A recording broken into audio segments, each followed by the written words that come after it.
ఆ మాట చెప్పారు. ఎస్, మీకు ఎంతగా గంట కాదు 2 గంటలనే ఇస్తాము. మేమెవరు 164 మంది ఎమ్మెల్యేలు మిమ్మల్ని మీరు చేసినట్టుగా అవమానించము, రాగలరా, ధైర్యం ఉందా అని. మిమ్మల్ని అవమానించాం, మీ ఇంట్లో మీ భార్యలను అవమానించాం, మీ కుటుంబాన్ని అవమానించాం, తొడలు కొట్టాం, ఏమి చేయరండి అక్కడ. మాట్లాడతాడా? మాట్లాడే ధైర్యం ఉందా? బొలిశెట్టి గారు, సార్ మీరు కూడా ఎమ్మెల్యే కదా, మరి ఒప్పుకుంటారా శిరీష్ గారి ప్రపోజల్కి మీరు కూడా? నేను చాలా సార్లు అడిగానండి రమ్మని. ఇప్పుడు ప్రతిపక్షంలో మీరు ప్రతిపక్ష పార్టీలో ఉన్నారు, ప్రతిపక్ష రోల్ అక్కర్లే మీకేమి.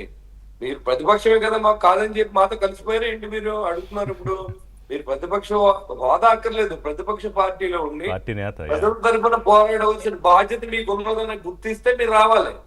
ఇక సభకు వస్తే ఎక్కడ ఆన్సర్ చేయవలసి వస్తుందో, ఈ లిక్కర్ మీద మాట్లాడితే ఆన్సర్ చేయాలి, పాత కేసుల మీద మాట్లాడితే ఆన్సర్ చేయాలి, ప్రాజెక్టుల మీద మాట్లాడితే ఆన్సర్ చేయాలి. ఇప్పుడు అనిల్ ఆయన ఉన్నాడు కదా, ఎవరు మన నెల్లూరు ఎమ్మెల్యే మాట్లాడింది పర్సెంట్ గారికి సమాధానం చెప్పాలి, రాంబాబు గారు చెప్పాలి, ఇవన్నిటికి ఆన్సర్ చేయాలి. మళ్ళీ 22 అన్నా, 23 అన్నా, 24 అన్నా, 25 అయిపోయింది. ఇప్పుడు ఇవాళ కూటమి ప్రభుత్వం వచ్చిన తర్వాత ఇంకే సంవత్సరం చెప్తారు వచ్చి. పోలవరం ఏంటంటే ఏం చెప్తారు మీరు, రాజధాని ఏంటంటే ఏం చెప్తారు మీరు, స్టీల్ ప్లాంట్ ఏంటంటే ఏం చెప్తారు మీరు, లిక్కర్ లో స్కామ్ ఏంటంటే ఏం చెప్తారు మీరు. ఇట్లా ఆన్సర్ చేయలేక రావట్లేదు తప్ప ఇక్కడ ఈ ప్రభుత్వంలో పరిపాలన అంటే కాదు. ఇవన్నీ వంకలేనా నాకు? అంటే ఈ బేరాలన్నీ గంట ఇవ్వండి, 2 గంటలు ఇవ్వండి, మైక్ ఇవ్వండి, ముఖ్యమంత్రి గారితో సమానంగా ఇవ్వండి, అంటే ఇవన్నీ వంకలా? ఒకటండి, ముఖ్యమంత్రి గారితో సమానంగా ఇస్తారా ఎవరనేది అక్కడ మీరు చూస్తా ఉన్నారు. నేను జూనియర్ ఎమ్మెల్యేస్, నేను మొట్టమొదటిసారి ఎంపికైన తర్వాత నేను ఈ రోజుకు 10 సార్లు మాట్లాడుతున్న సభలో. నాకు కూడా టైం ఇస్తారు.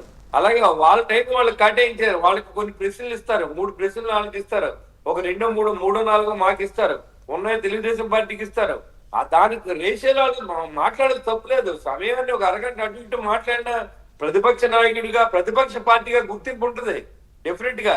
ఇప్పుడు వాళ్ళు మరి మీరు చూసారు లేదో, ప్రమాణ స్వీకారానికి వెళ్ళినప్పుడు జగన్మోహన్ రెడ్డి గారి పేరు ఆఖరిని వస్తుంది, కానీ ముందు పిలిపించే ప్రమాణ స్వీకారం చేసి పంపించారు.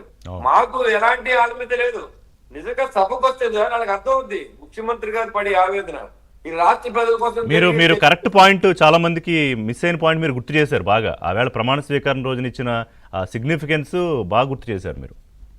డెఫినెట్ గా సార్, మేము రియల్లీ రెస్పెక్ట్. మేము ఆయన మాజీ ముఖ్యమంత్రిగా మేము రెస్పెక్ట్ చేస్తాం. ఆయన మాట్లాడి మాట సమాధానం చెప్పాలి కదా, బయట మాట్లాడేస్తా ఉన్నాడు. ఓ పక్క నిధులు వేట కోసం చంద్రబాబు నాయుడు గారు, లోకేష్ గారు, పవన్ కళ్యాణ్ అందరూ అర్థిస్తూ ఉంటే వీళ్ళేం చెప్తున్నారు, మీరు కనుక మన రాష్ట్రంలోకి వచ్చి పెట్టుబడులు పెడితే మీ సంగతి చూస్తాం, ఈ వాటి టెండర్లు వేస్తే మీ సంగతి చూస్తాం, ఈ రోజు పనులు చేస్తే మీ సంగతి చూస్తాం. అన్యాయం అండి ఆ బెదిరింపు మాత్రం. ఆ మెడికల్ కాలేజీల బెదిరింపు ఎంత అన్యాయం అంటే, నాకు తెలిసి ఏ రాష్ట్రంలోనూ ఎవ్వరు కూడా ఆ స్థాయిలో బెదిరించరు ఎవరిని. సార్ ఆయన బెదిరించే బతుకుతున్నాడు సార్ ఈ రోజు కూడా రాష్ట్రంలో. ఆయన మేము అరెస్ట్ చేయకల్లా, మేము కేసులు పెట్టకల్లా ఉమ్మడి రాష్ట్రం ఉండగా ఆ రోజు